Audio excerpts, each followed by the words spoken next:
Muito bem. Eu acho que com esse vídeo mais ou menos sintetiza o que eu vim fazer aqui.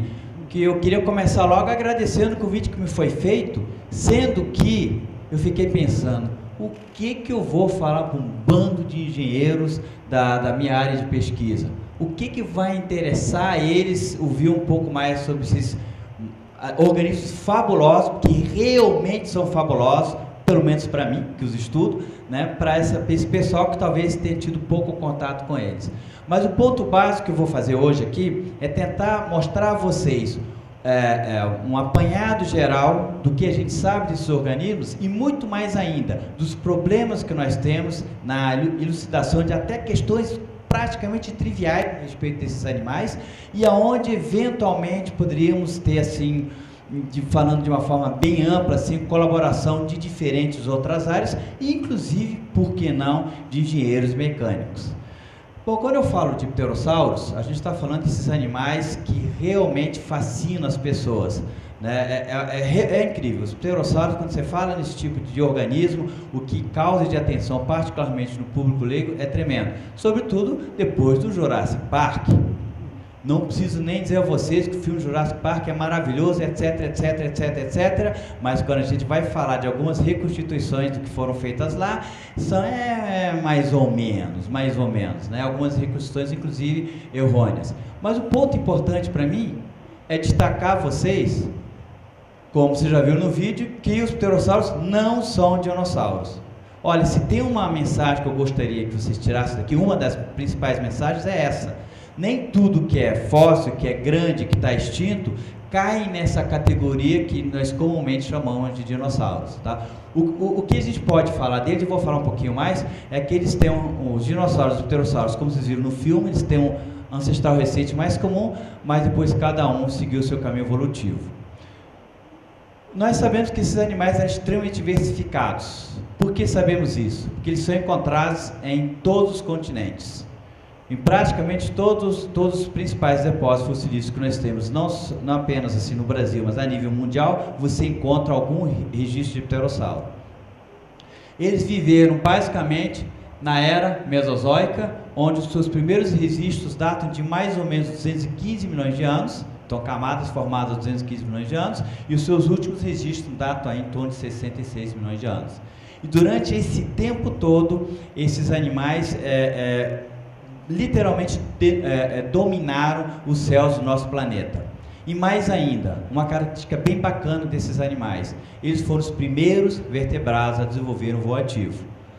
Quando a gente fala, só para ilustrar um pouquinho, nessa diversidade de pterossauros, além das formas distintas, eu vou rapidamente mostrar a vocês a diferença que nós temos de tamanho, aqui ilustrados para um animal que devia ter algo em torno aí de uns 30 a 40 centímetros de abertura lá, ou seja, de uma ponta a outra asa, e comparado com um animal gigantesco, que é o Quetzalcoatlus, que praticamente nem cabe nesse slide.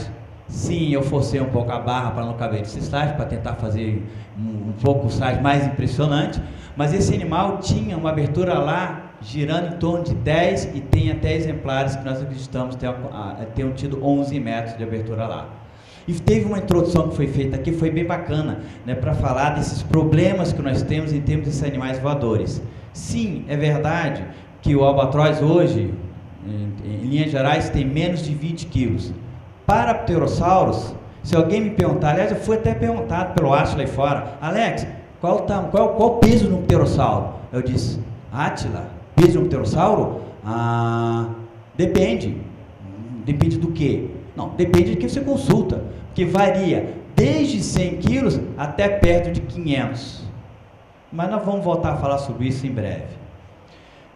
Em termos dessa diversidade, aqui tem um exemplo que eu acho bem bacana, inclusive dessa exposição que está acontecendo no Museu de História Natural Americano, que ilustra claramente um dos principais, os maiores animais voadores, esse inclusive encontrado no Brasil, que tinha uma abertura lá em termos de 8 metros, e um pouco mais de 8 metros, e aqui o Nemicolópteros, que é um dos menores que já foi encontrado e que vocês vão poder aqui ver de uma forma mais expandida. Então vocês veem só em tamanho a diferença grande que ocorre nesses animais. Além disso, você tem, quando a gente fala de pterossauros, animais absolutamente bizarros. Eu adoro essa reconstrução. Não sei se eu acredito nela, mas eu adoro essa reconstrução porque ela é realmente impressionante. Então, mostrando para vocês que você tem desde animais que você acredita que eram animais que passavam a maior parte do tempo, inclusive voando. Você acredita, e a gente vai voltar a falar um pouco o que é acreditar no ramo da paleontologia. Até animais que passavam a grande parte do tempo em terra firme, como o próprio Quetzalcoatl, que tem esse pescoço enorme, né? E que é por isso que foi feito esse paralelo com a girafa. Claro que esses animais, obrigatoriamente, tinham que funcionar de forma diferente. E como é que a gente, como paleontólogo, resolve isso? A gente resolve... Já falo um pouquinho sobre isso. Bom, como é que se falou pela primeira vez sobre pterossauros? O primeiro pesquisador, vejam bem, que falou de pterossauros foi Cosimo Alessandro Collini, que em 1784 descreveu esse exemplar. Esse exemplar, inclusive, é um dos mais completos pterossauros já encontrados. Foi encontrado na região sul da Alemanha, em depósitos formados há mais ou menos 160 milhões de anos. E o que o Cosimo Collini, quais foram as conclusões? Que em 1784 ele chegou. Primeiro, que era um animal novo, ou seja, desconhecido. Segundo, que era um animal de posição zoológica indefinida. Terceiro, que era um animal que possivelmente tinha hábitos anfíbios. Resumindo, ele não tinha a menor ideia do que tinha encontrado. E foi apenas quase 2 décadas depois que esse pesquisador, chamado Georges Cuvier, que também é chamado do pai da paleontologia de vertebrados, analisou algumas imagens desse fóssil, que ele chegou à conclusão que se tratava de um animal, que se tratava de um réptil e que possivelmente voava. Mas o que os pterossauros fizeram diferente em termos desses animais que voam? E quando se fala em voo, é uma coisa bem específica que está se pensando aqui. Está se falando em voo ativo. O único grupo que nós temos hoje em dia são os morcegos, os únicos 2 grupos são os morcegos e as aves. E aqui vocês observam os dígitos, ou seja, a parte da mão em vermelho, comparando com o pterossauro. Qual é a grande diferença? Como vocês viram no vídeo, que os pterossauros, a maneira com que eles aprenderam a voar foi o desenvolvimento desse quarto dígito alar, que passou a ser a sustentação básica de uma membrana alar. Vocês veem que isso é totalmente diferente da condição que nós encontramos nas aves e também da condição que nós encontramos nos morcegos. E não preciso nem dizer a vocês, essa maneira de funcionar, isso tem implicações mecânicas. As asas, a constituição das asas são feitas de uma forma bem diferente. Enquanto aqui você tem, por exemplo, nos morcegos membranas, no caso específico das aves nós temos penas, além de diferenças fundamentais no esqueleto desses animais. No caso do pterossauros nós temos uma membrana, e nós vamos falar sobre ela também, e um dígito bem desenvolvido. Então, maneiras de funcionar totalmente diferentes, que têm implicações mecânicas, e eu já vou adiantando a vocês que a maioria de nós paleontólogos não sabe responder. Mesmo assim, sendo Georges Cuvier um dos grandes paleontólogos daquela época, as ideias que ele disseminou a respeito dos pterossauros não foram tão, assim, vamos dizer, aceitas de imediato ou aceitas de forma unânime. Havia gente que acreditava que os pterossauros deveriam ser como uma espécie de vamos dizer assim, um grupo de, entre aspas, aves semelhantes aos pinguins, ou seja, que utilizariam suas membranas anteriores à semelhança do que fazem hoje os pinguins, e até extremos, como apresentados nesse slide aqui, de pesquisadores que defendiam que os pterossauros nada mais eram que um grupo de marsupiais, ou semelhante aos marsupiais voadores. Cara, só faltou peixe, né? Você passou praticamente por tudo. E nós estamos falando do mesmo tipo de informação, da mesma base de informação. Bom, esse slide é o que eu mais gosto. Num certo momento, nós tivemos a oportunidade de ter os pesquisadores todos juntos, que estudam pterossauros, e decidimos fazer o seguinte: olha só, pessoal, não está dando certo, a nossa pesquisa tem algo de errado. Vamos fazer o seguinte, vamos nos sentar juntos para conversar sobre pterossauros. E esse foi, assim, uma oportunidade que nós tivemos em 1995, através de um workshop que foi feito no Carnegie Museum, né, de História Natural, em Pittsburgh. Logo depois disso, nós vimos que esse negócio de workshop é bacana, mas a gente tem mais a falar. Fizemos, então, apresentações mais formais, das quais a primeira foi no Museu de História Natural Americano, em 96, depois em 2001, 2003, 2007, 2010, 2013 no Rio de Janeiro, e já temos o próximo preparado em 2015 na Inglaterra. Depois de nos reunirmos por essas situações todas, nós temos 2 pontos consensuais. Isso aí você pode perguntar a qualquer pessoa que estuda esses animais, e eles vão te responder o seguinte: primeiro, pterossauros eram répteis. Segundo, sabiam voar. Ou seja, aquilo que o Cuvier já tinha falado em 1801. Mas por que isso? Por que essas pessoas, mesmo tendo esses eventos em conjunto, não conseguem chegar a conclusões, vamos dizer assim, mais específicas a respeito de praticamente tudo que esses animais envolvem?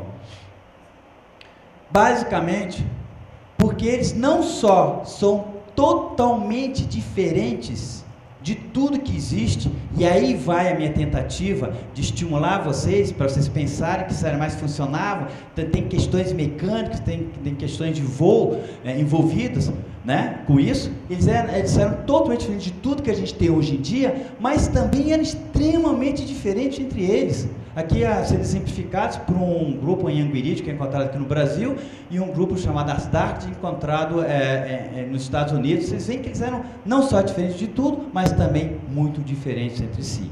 E que, naturalmente, quando você tem essas situações, estabelecer modelos, ideias, e às vezes com parâmetros um pouco mais complicados, né, é mais difícil você conseguir consenso no meio dos pesquisadores. E um outro fator que é importante a gente salientar. Eu acabei de comentar com vocês que os pterossauros são encontrados em praticamente todos os continentes.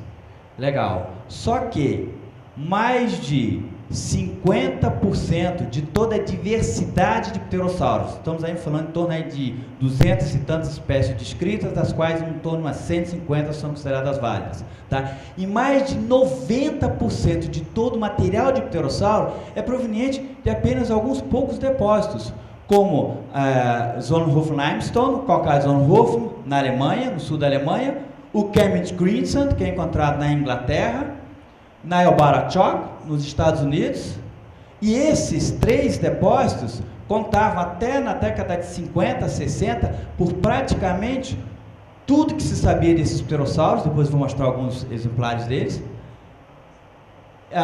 O grupo Yerholo, encontrado na China, que é um grupo, ou seja, um depósito que envolve várias formações, que foi descoberto apenas em 1996, e também aqui, para a nossa alegria, pelo menos para a minha, a bacia do Araripe, no nordeste do nosso país, né, cuja pesquisa de pterossauros, que tem influenciado demasiadamente na pesquisa de pterossauros, e eu já vou explicar o motivo para isso.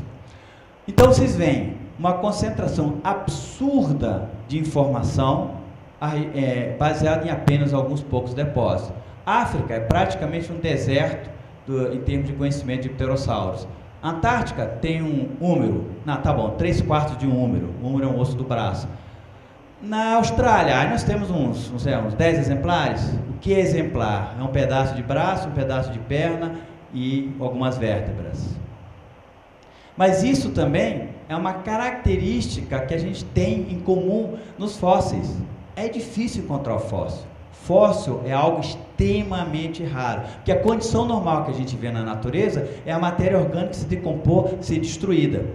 Então, existem vários processos, eu não vou aqui entrar em detalhes, mas apenas para vocês entenderem de toda essa situação complexa que é de você passar de um organismo, entre aspas, vivo, para ele ser incorporado no registro sedimentológico e aí depois ele ser descoberto como um registro paleontológico, um registro fossilífero. Então existem várias coisas que ocorrem, e os pterossauros, aqui é uma situação mais simplificada, né?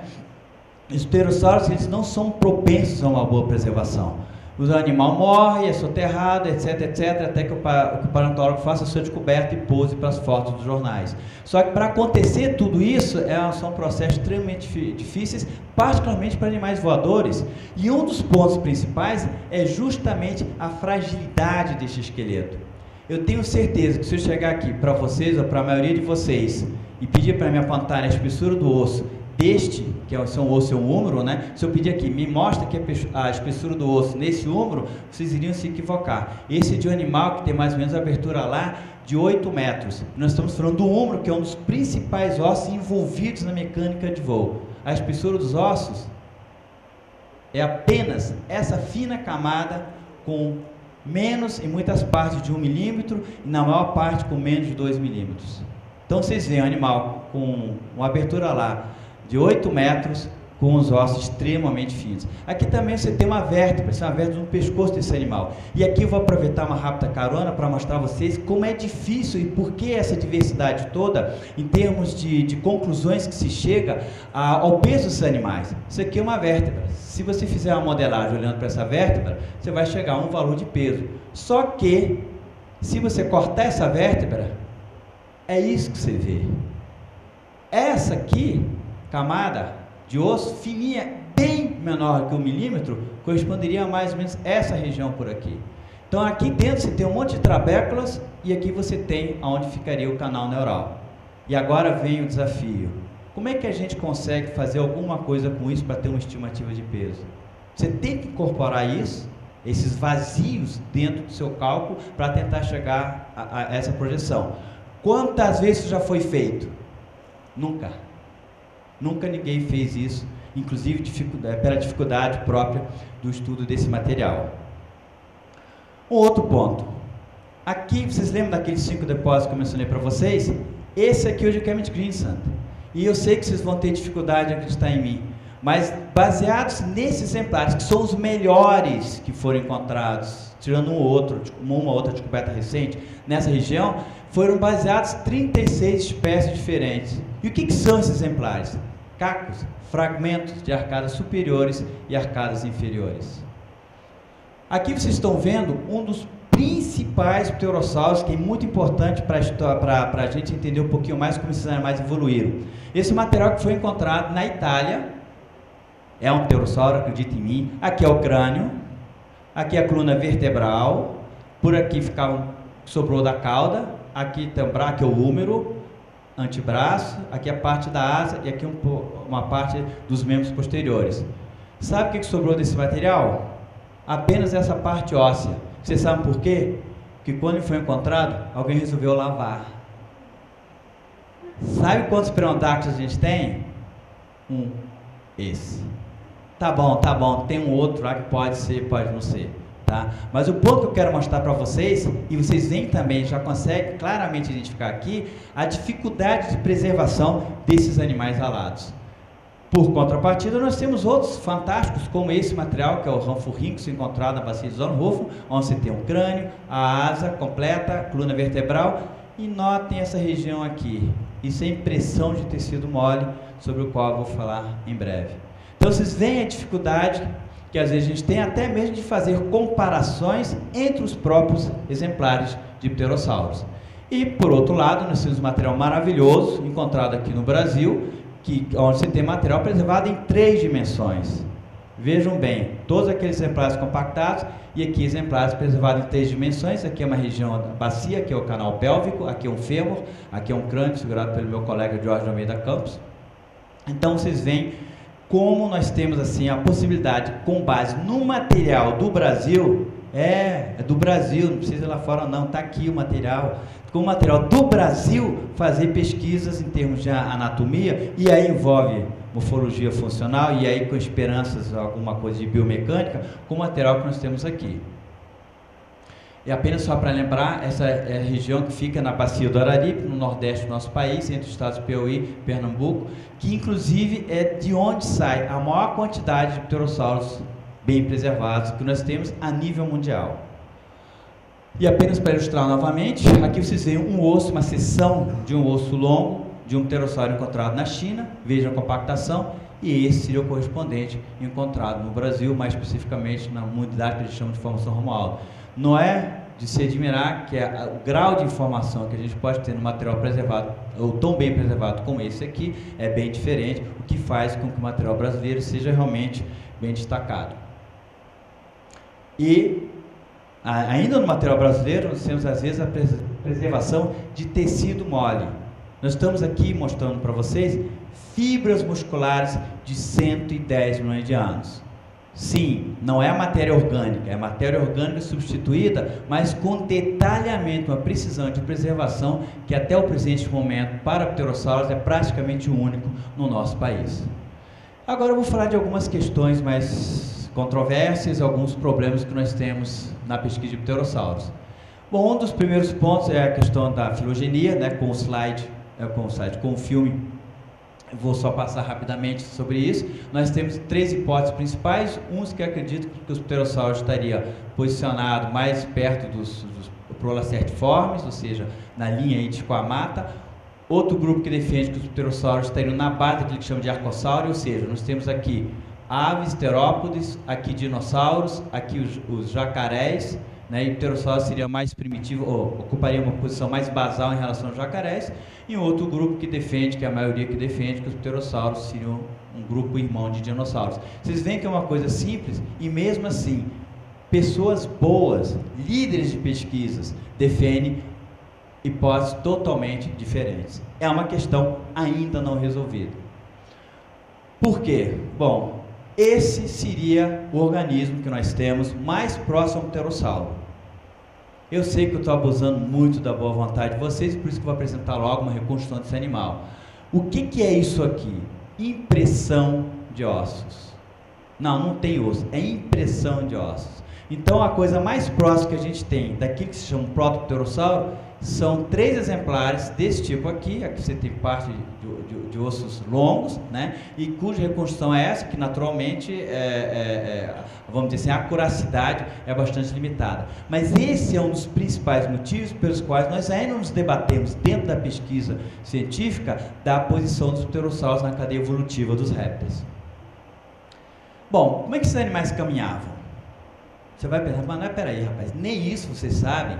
Pois é, ainda temos problemas com isso. Existem 2 possibilidades: ou eles eram bípedes, ou eles ocupavam uma postura quadrúpede. Bom, aí nós avançamos um pouquinho.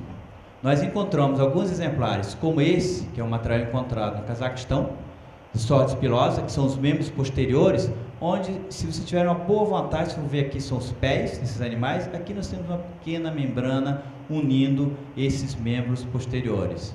Depois disso, nós encontramos mais exemplares assim, particularmente esse material encontrado na China, onde novamente nós temos membrana unindo os membros posteriores. Com isso, mas ainda melhor do que isso, nós também encontramos pegadas fósseis que nós podemos atribuir a pterossauros, isto com base em questões envolvendo a anatomia deles, tanto nas suas, vamos dizer, nos seus membros anteriores e nos membros posteriores. E ao a gente observar essas pegadas, que são aquilo que você consegue imaginar, olhando para a anatomia do animal, como ele devia ter deixado essa pegada, e pegadas essas que foram encontradas agora em muitos países, infelizmente ainda não no Brasil, nós chegamos hoje em dia à ideia de que pelo menos a maioria dos pterossauros poderiam se mover de forma, utilizando os 4 membros no chão. Mas o grande problema é o seguinte: veja que potencial para estudo biomecânico. Será que biomecânico podia nos ajudar a tentar corroborar uma ou outra hipótese? E mais ainda, que é o grande desafio que a gente fala entre a gente dos pesquisadores, todos os pterossauros teriam que ter tido o mesmo modo de locomoção em terra firme? Um outro aspecto interessante que envolve a alimentação dos pterossauros.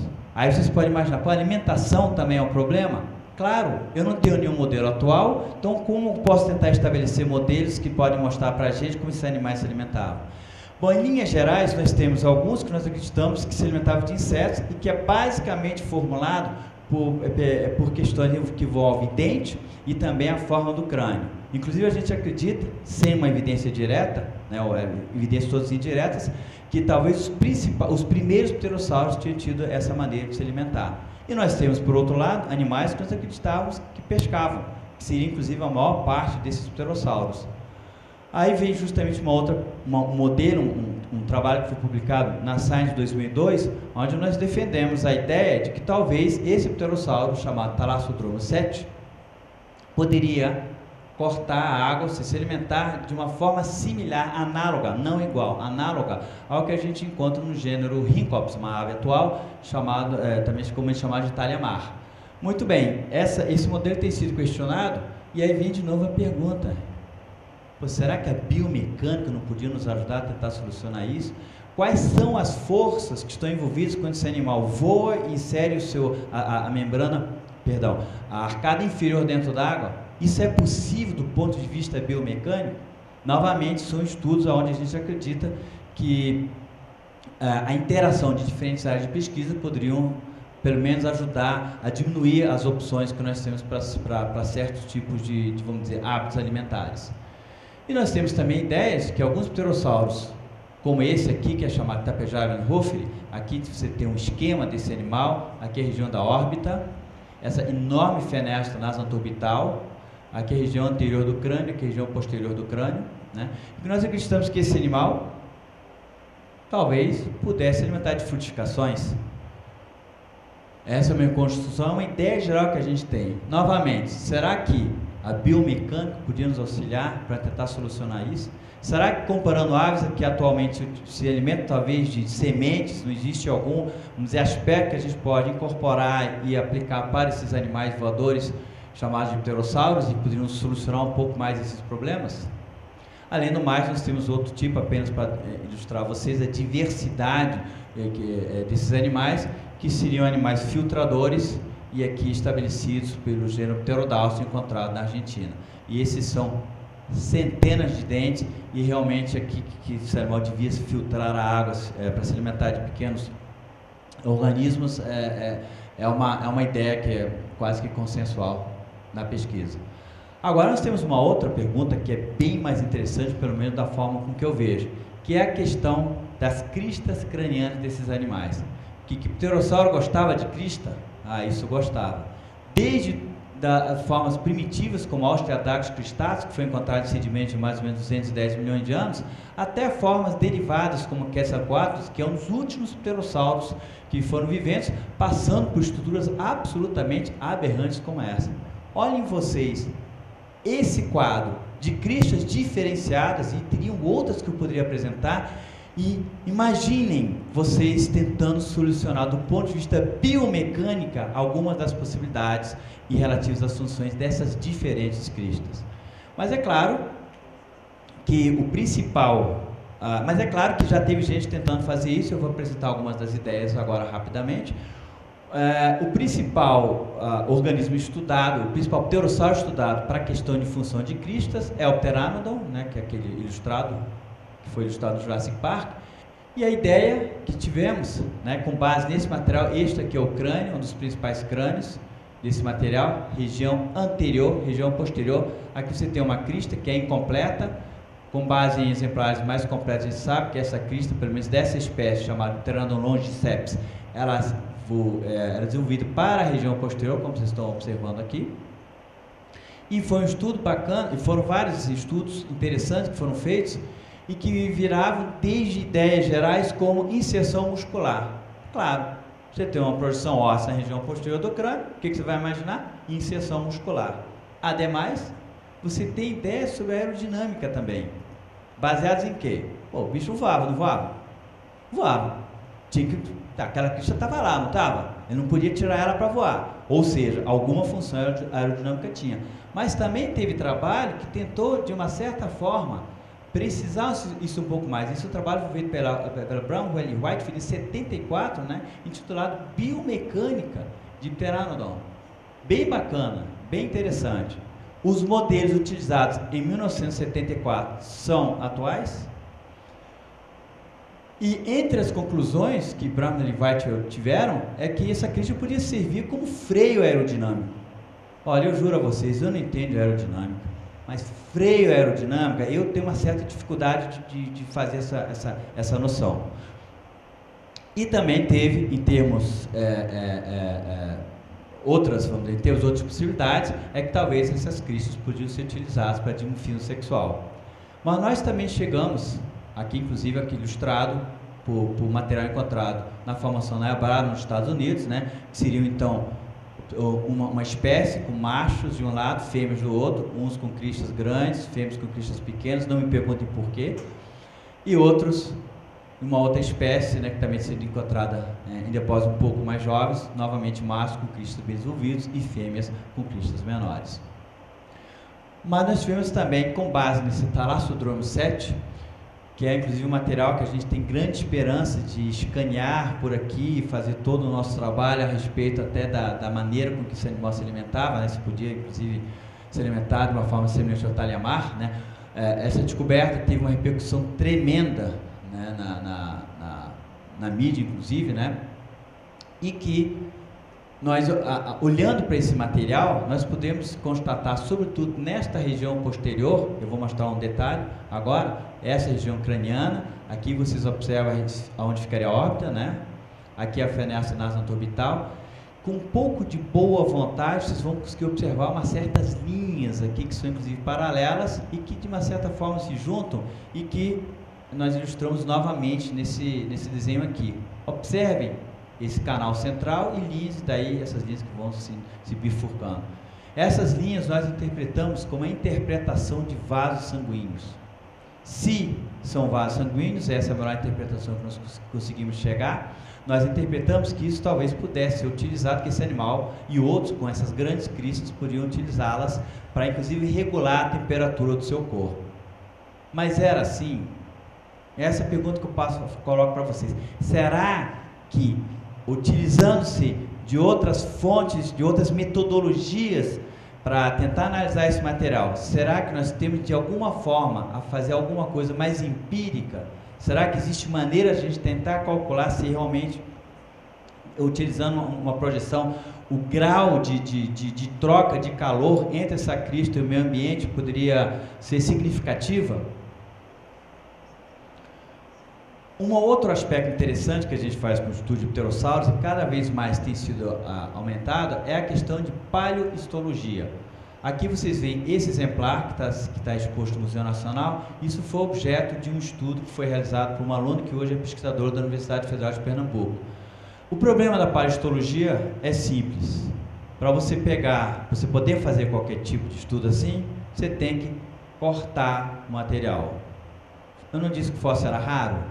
Material completo é mais raro ainda. Então, você cortar um fóssil, que às vezes pode ser único, ou do qual você tem poucos exemplares, é algo que curadores não gostam muito de fazer.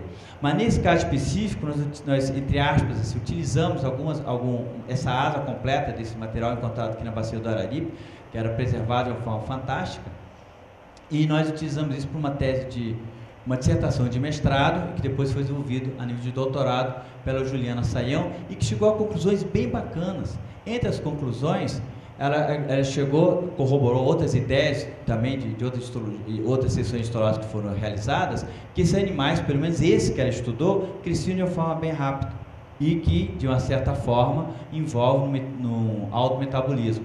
Também essa é uma maneira de tentar estabelecer de uma forma independente se você tem animais adultos, subadultos ou juvenis. E outro ponto, esse sim, que é um ponto que é um pouco para a gente desconcertante, é que ossos crescem de forma diferente. Aí alguns de vocês vão dizer, pá, a gente já sabia disso. Pois é, mas o grande problema é que muitas vezes a diferenciação a nível de espécie que a gente faz dos pterossauros é justamente a proporção de ossos. Se eles cresciam de uma forma diferente, isso talvez não seja exatamente válido se eu não conheço bem o estágio ontogenético desse animal. E também, o outro problema é que se diferentes ossos têm seções histológicas, tem características histológicas diferentes, o que implica dizer que não adianta eu comparar um fêmur com um húmero, que eu posso estar comparando coisas totalmente diferentes e que eu não posso, então, atribuir, vamos dizer, conclusões gerais a respeito desses animais. E aí vem minha pergunta. Será que, de alguma forma, se a gente puder analisar do ponto de vista biomecânico alguns desses ossos, de uma forma mais empírica, para analisar as forças que estão atuando nesses ossos durante o voo desses animais, a gente não pode também aprender alguma coisa de como a biomecânica influenciaria essa histologia? Um outro aspecto bem interessante que a gente tentou fazer nos pterossauros envolve o seu cérebro. Como é que era o cérebro dos pterossauros? Vocês veem como é que era a construção do cérebro dos pterossauros? De uma forma simplificada, nós sabemos que nós temos dois modelos principais baseados nos jacarés atuais e nas aves, que tem uma construção de cérebro bastante diferente. E a pergunta que sempre se fazia é como é que a gente resolve isso para pterossauros. Num certo momento, uma pesquisadora chamada Tilly Edinger, pesquisadora alemã, pegou o material, particularmente o material encontrado na Alemanha, analisou a região posterior do crânio e tentou estabelecer, vamos dizer, um modelo de como seria volumetricamente o cérebro dos pterossauros e como seria a sua construção. E ela chegou à conclusão, em linhas gerais, de que você teria um cérebro muito similar em termos de construção e tanto de volume, perto do que a gente observa nas aves. Bom, nós analisamos um outro material, tendo à disposição material fantástico do Brasil, né, preservado em 3 dimensões. Nós tivemos a oportunidade de pegar um material desse, imagine só, pegar um material desse, serrar e para você analisar, observar a caixa craniana. Não se preocupe, eu não fiz isso, porque se eu tivesse feito isso, eu possivelmente não teria emprego. Pegar um material raro desse e serrar era uma coisa complicada. Mas nós tivemos a oportunidade de ter um exemplar que foi encontrado isoladamente, que era uma caixa craniana de um pterossauro. Nós a serramos, utilizando uma técnica de preparação química que faz com que você tenha a dissolução total do calcário, deixando apenas os ossos. Nós podemos então analisar, observar a estrutura interna do material. Bom, quando nós olhamos, a primeira impressão, o que eu esperava encontrar? Serrei, preparei, eu esperava encontrar um vazio, mas não foi o que eu encontrei. O que eu encontrei foi que a caixa craniana, que eu imaginava que era tudo isso aqui, não estava aqui. Ela, na realidade, está numa posição bem mais interna. E o que você ocorre, assim, apenas para mostrar aqui a vocês, nessa caixa de resina na qual foi inserido esse material, a espessura óssea extremamente delgada, bem menos de 1 milímetro, que na verdade ocorre que a caixa craniana está na região interna e que você teria uma situação semelhante ao que ocorre em algumas aves, onde o cérebro, que é alojado na caixa craniana, é separado da superfície externa para essa camada, vamos dizer, de trabéculas, que nas aves se chama de osso do tipo, entre aspas, do tipo sanduíche. Bom, se eu agora pegar os estudos que foram feitos em pterossauros, baseados apenas na anatomia externa, para tentar estabelecer volume e forma do cérebro, é claro que eu estou errando, né? Aí nós utilizamos a tomografia de uma forma bem rudimentar, ela não funciona bem para esse material, não funcionava bem, pelo menos na década de 90, para esse tipo de material. Hoje, talvez a gente tenha uma chance melhor, e a gente conseguiu estabelecer que, na realidade, em termos de construção, o cérebro de 2 pterossauros que nós analisamos era realmente bastante similar ao que a gente encontra nas aves, mas em termos de volume era bem menor.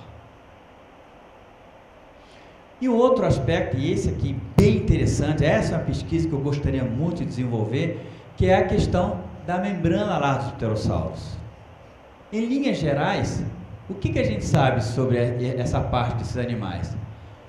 Todos os modelos baseados até pouco tempo atrás tinham este exemplar, eram fundamentados neste exemplar que vocês estão observando aqui, que é o exemplar encontrado na bacia de Solnhofen.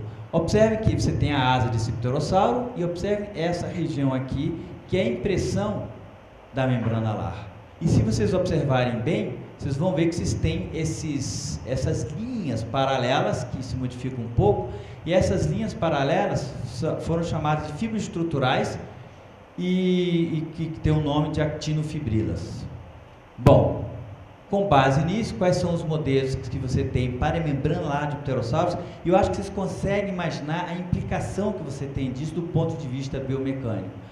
Um dos grupos de modelos defendido por Wernhofer, dizia que essas fibras estruturais, as actinofibrilas, seriam posicionadas na região média da membrana. Um outro modelo, elaborado no ano seguinte, de Pennyquick, em 1988, dizia que, na realidade, essas fibras estruturais não existiam. Elas eram apenas um artefato de preservação, onde depois que o animal morresse, você teria a compressão de outras fibras, que seriam fibras elásticas, e que fariam o surgimento dessas linhas que seriam confundidas com linhas estruturais. Sempre que você tem modelos bem antagônicos, você tem então um modelo que tenta acoplar, que é um modelo desenvolvido pelo Padian e Reina, dizendo que na realidade o que você tem, essas fibras estruturais são reais, mas elas estão situadas na região inferior da membrana. Como é que você resolve essa situação? 3 modelos diferentes, baseados no mesmo exemplar e por pessoas boas, pessoas que inclusive o Pinnicutt trabalha muito com questões envolvidas em aerodinâmica. Bom, para isso nós fomos para a China, que é um lugar maravilhoso, tem várias coisas bacanas e recentemente nos brindou com uma quantidade de fósseis absolutamente incríveis, desde dinossauros, aves, animais com penas, animais dos mais diferentes grupos possíveis. E aí um rápido paralelo, né? O trabalho feito na China é bem diferente do que o nosso aqui no Brasil. Você tem assim um trabalho bastante intenso em termos de escavações, realmente intenso, muita gente, e eles têm verbas fantásticas, inclusive que fizeram com que você tivesse hoje a descoberta de mais de 40 exemplares diferentes, alguns dos quais a gente pôde estudar inclusive com colegas chineses, né? Incluindo alguns ovos de pterossauros, e dos quais se encontrou um exemplar, que é o Hieroloptes nichengensis, né, que a gente já mostrou para vocês, mas que tem uma quantidade muito grande de tecido mole preservado. Não é a mesma preservação que a gente encontra no Brasil, mas também é uma preservação bastante interessante e que nos permitiu analisar com uma pequena entre aspas, nem gosto de falar, um pequeno método diferente, o V. A gente viu que o V, você pode ter reações diferentes de acordo com o tecido mole que você tem. Isso foi feito por um pesquisador alemão chamado Helmut Tischlinger, e que tem feito o V em praticamente todos os fósseis. Não é fácil, né? Simplesmente pegar o V e você vai ver alguma coisa. Tem toda uma, vamos dizer, uma maneira de proceder com filtros diferentes para você tentar fazer separações de tecido mole.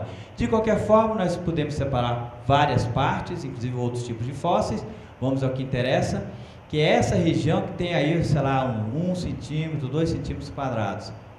Confesso a vocês que eu passei horas olhando ela. E o que a gente consegue ver?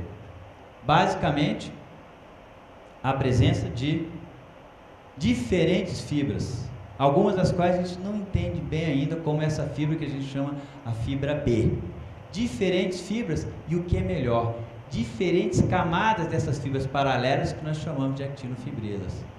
E o interessante é que, analisando isso com um pouco de cuidado, a gente conseguiu estabelecer que onde você tinha, vamos dizer assim, a compactação dessas fibras diferentes, você formava um reticulado bem específico. Reticulado esse que a gente já tinha visto em outros lugares, mas não tinha interpretado da forma como eu vou mostrar a vocês em seguida. Além do mais, você tinha esse tipo de fibras aqui, que recobriam o corpo do animal e também parte da asa.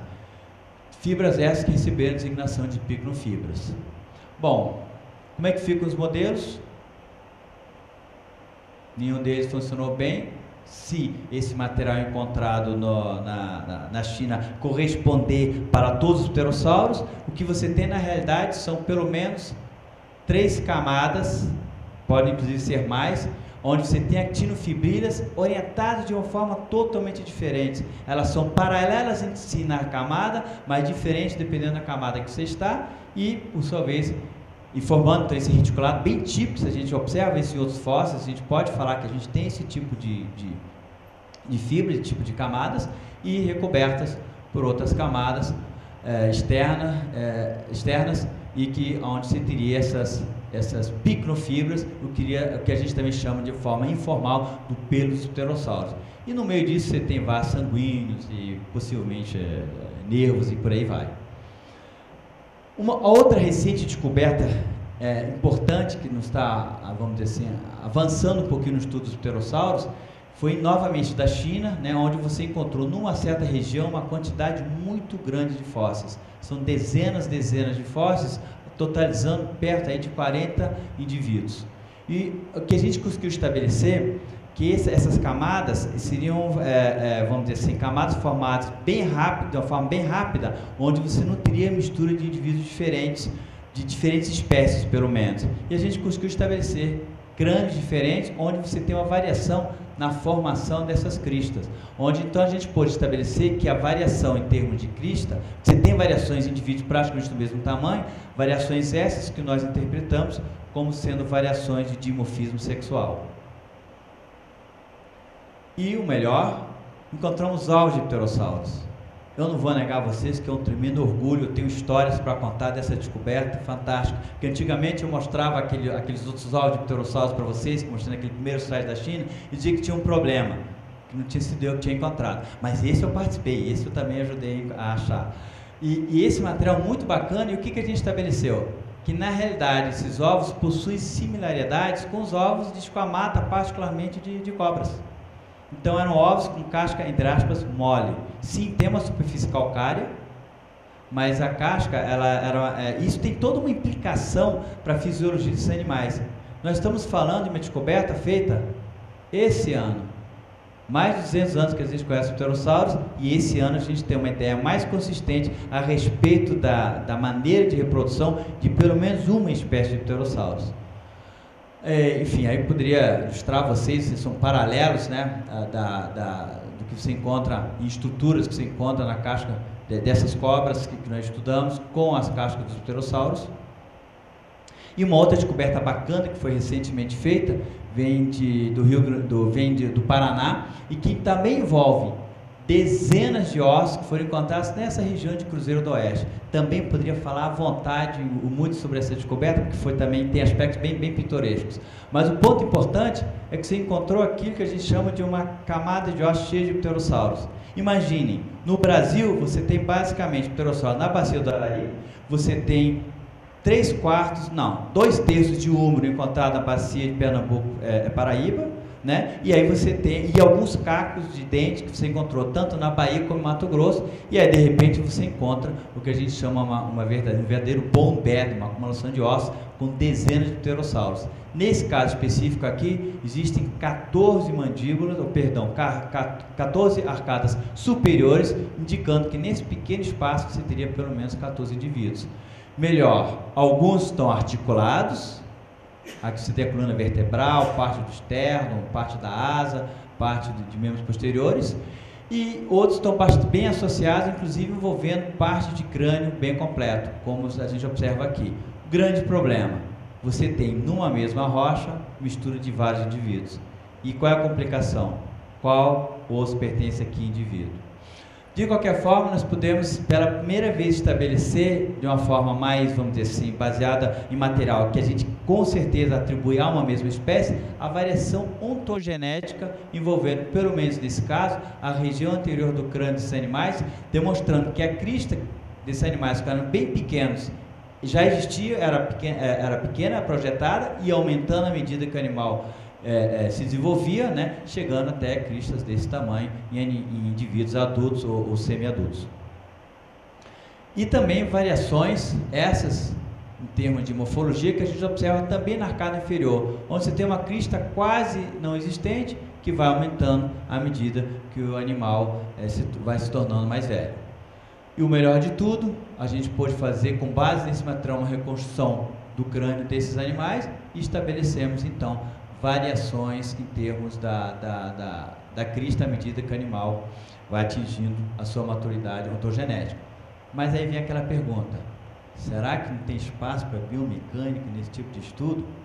Nós temos material, muito material no Brasil, e que certamente eu conseguiria imaginar que, se a gente conseguisse interessar pessoas, a gente poderia fazer estudos bem bacanas a respeito desses animais.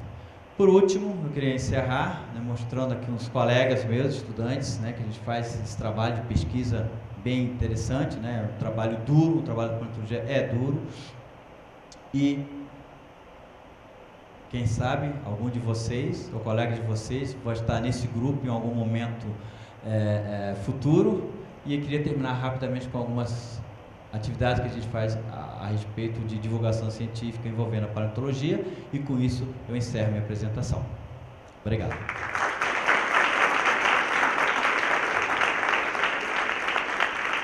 E apenas para registro, não atrasei, viu?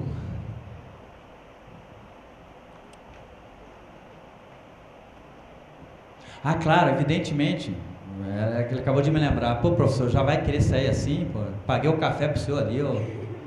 Como é que... Claro, se vocês tiverem alguma pergunta, por favor, esteja à vontade. Você. Oi, você mencionou que os pterossauros voavam por causa as asas deles eram compostas pelo dedo anelar super desenvolvido. Mas não havia uma espécie que as asas eram os membros traseiros?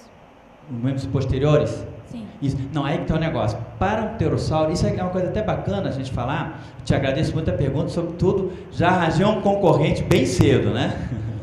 Mas todo pterossauro, entre as suas características principais, e que faz um pterossauro ser um pterossauro, é justamente esse quarto dígito lá.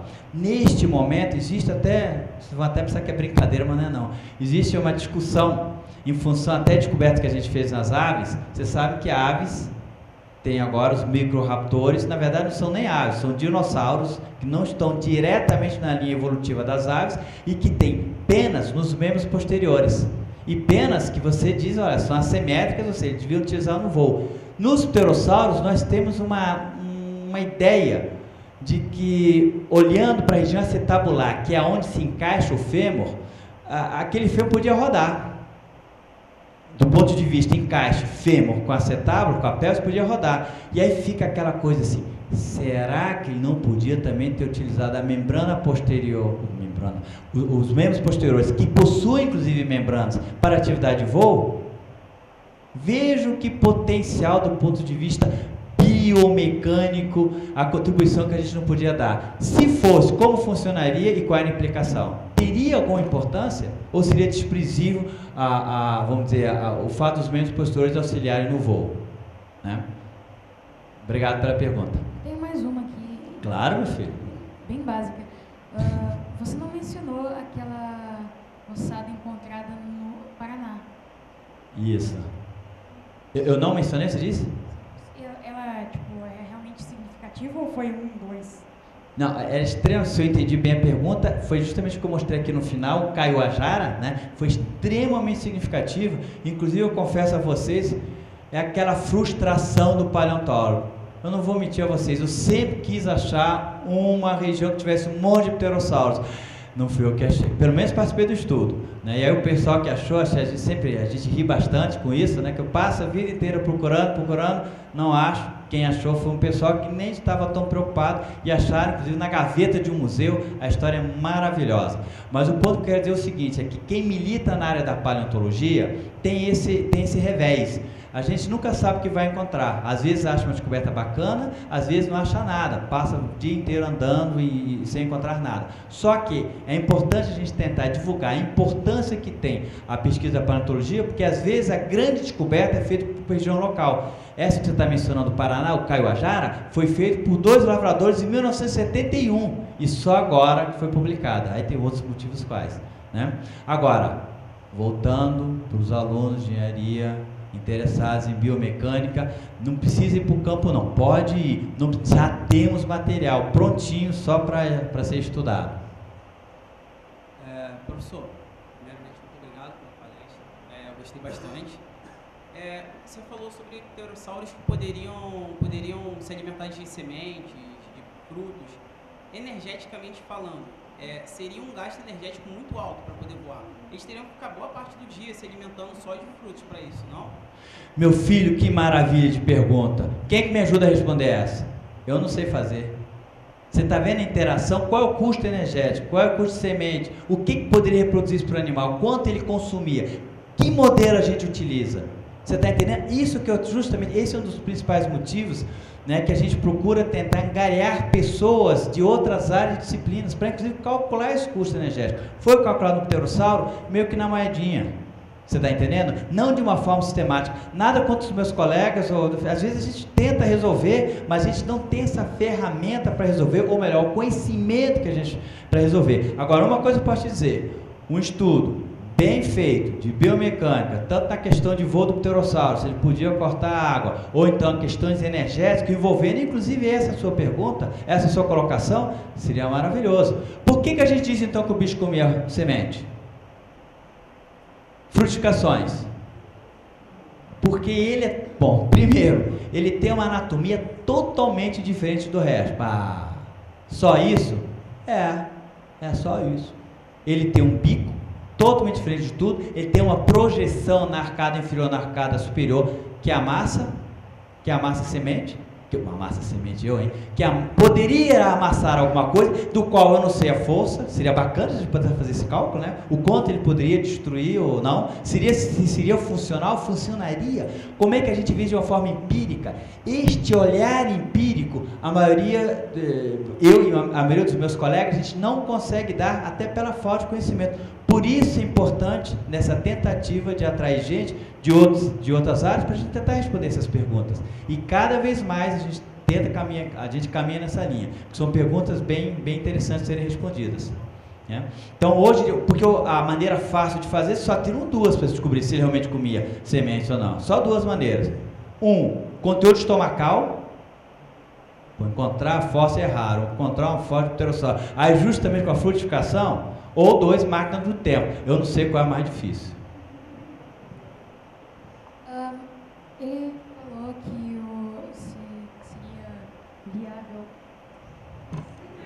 que seria viável o pterossauro se alimentar de sementes, mas ele poderia, porque o gasto do voo seria muito grande, mas ele poderia ser que nem os morcegos, que não levantam um voo do chão e tem que pular de um lugar alto ou se pendurar em alguma coisa. Eles evitariam muito gasto de energia, seria bem fácil eles...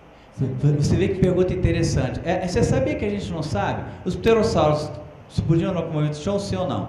Tem modelos. Tem gente tentando fazer isso. Mas vocês veem a implicação bem. Como é que ele voava? Ele pulava, ele corria, ele coçava a cabeça, esperava vir um vento. Como é que ele fazia? Antigamente, até tem uma brincadeira que eu faço, existe uma ilustração que hoje eu não apresentei para cá, uma ilustração mostrando, sintetizava o conhecimento de pterossauros na década de 30, 40, por aí assim. E onde se chegava, tinha um mural, né, onde se tinha lá o pteranodon pulando. Ou seja, se você acreditava, pterossauro, réptil, metabolismo baixo, a única maneira de voar era planar. Então eu sempre dizia o seguinte: beleza, o pterossauro se lançava desse penhasco. Se ele conseguisse voar, ótimo. Se não conseguisse voar, fazia ele guia do paleontólogo, ele morria, era fossilizado. Né? Mas hoje em dia você tem uma ideia geral que ele poderia sim ter um voo ativo, tá? A quantificação disso, a questão empírica falta, tá? E questões como ele poderia se lançar no voo, se poderia decolar do chão, que a gente acredita, mas por quê? Porque sei lá. Por que não podia? Está entendendo? A questão empírica, fundamentar isso de uma forma empírica, é que falta para grande parte das pessoas que fazem a pesquisa de paleontologia, particularmente os pterossauros. Agora, lembre-se bem, é um grupo complicadíssimo. É mais fácil estudar o dinossauro saurópode. Saurópode é moleza. Por quê? Você pega o elefante e vai daí. Está entendendo? Agora, o pterossauro é diferente de tudo. Oi. Ele meio que antecipou uma pergunta, perguntar como é que o pterossauro decola, porque a asa dele parece bastante rígida, se ele consegue bater as asas ou ele só plano como uma asa delta. E do ponto de vista mecânico, assim, do ponto de vista do que a gente consegue ver de articulação de osso e de área para inserção muscular, não há a menor dúvida que ele tinha todo o potencial para poder bater as asas. Então, isso tem. Por quê? Ele tem um externo bem desenvolvido, ele tem um úmero que se chama crista deltopetroral bem desenvolvido, indicando a presença de osso, de musculatura possante envolvida na mecânica de voo. Então, do ponto de vista, vamos dizer assim, de esqueleto, de anatomia, ele poderia ter. O que a gente não tem é o que isso representa de forma empírica, como é que a gente faz esse tipo de cálculo. Existem algumas tentativas feitas, mas não existe uma coisa mais sistemática. E uma coisa pode ter certeza, para mim, e na verdade para a maioria dos meus colegas também, nem todo pterossauro voava igual. Devia ter que nem as aves, não voam igual, cara. Você tem até ave terrestre, cara, nem voa. Tem ave que passa o tempo todo voando, praticamente só voando, né? Então, quer dizer, eu acho que você tem variações, inclusive a anatomia que a gente tem desses animais, envolvendo tanto o ombro, envolvendo a região escapular, envolvendo a questão do externo, é bem diversificada. Então eu consigo imaginar diferentes tipos de voo. Mas como é que, além de imaginar, existe uma maneira empírica de eu fazer isso? Vocês estão vendo que eu estou, né, tentando colocar esse ponto, né? Quem sabe aí, Né, Juliana? Quem sabe a gente, né, tal, pega um aluno aí desprevenido. Não, é sério, é uma área de pesquisa maravilhosa, assim, a área é biomecânica, e nós, novamente, nós temos material. Pessoal, quem tiver mais alguma pergunta, eu vou pedir para fazer pessoalmente com o professor Kellner, só para a gente não avançar muito no horário. Muito obrigada pela apresentação, foi ótima.